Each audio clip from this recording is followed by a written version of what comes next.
আল্লাহর প্রেমের বান্দা হইয়া বাঁচতে আমার ইচ্ছা নাই।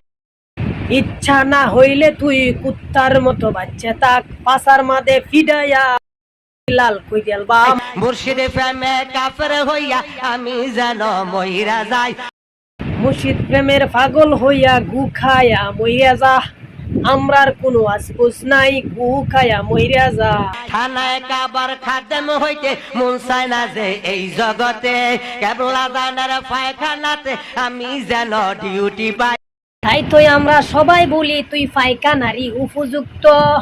তাই তো আমরা সবাই বলি তুই পায়খানারই উপযুক্ত। আল্লাহর প্রেমের বান্দা হইয়া বাঁচতে আমার ইচ্ছা নাই। মরার পরে পাশা দিয়া আইক্যওয়ালা বাস খাইবে, চিন্তার কোনো কারণ নাই। মুর্শিদ প্রেমে কাফের হইয়া আমি যেন মইরা যাই। মুর্শিদ প্রেমের কাবের হইয়া এখনো তুই মরস নাই। আমরার চোখের সামনে থেকে তুই দূরা যায়া মইরা যা। কাইলা হাসরেতে মুর্শিদ চাঁদের দুলি যেন আমি।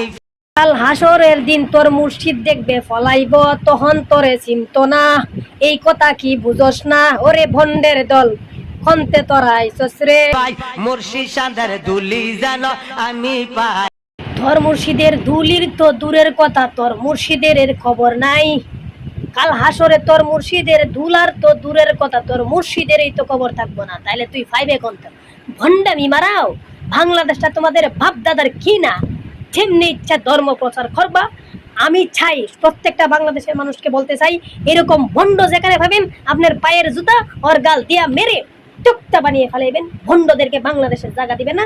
ভণ্ডরা দেশটার মধ্যে ধর্মটাকে নষ্ট করে দিয়েছে। ওদের কারণে বাংলাদেশের মধ্যে মানুষের ধর্মের নামে বদনাম বলে অন্য ধর্মের লোকেরা ইসলাম ধর্মটাকে ওদের বাপ দাদার খাওলা করে নিয়ে গেছে। বাপ ধর্ম কি তোর বাপ দাদার কথাই চলবে রে? ধর্ম চলবে কোরআন হাদিসের কথায়। ফাজলামি মারাস, পাঁচার সামরা উঠে এলাম বাইরে।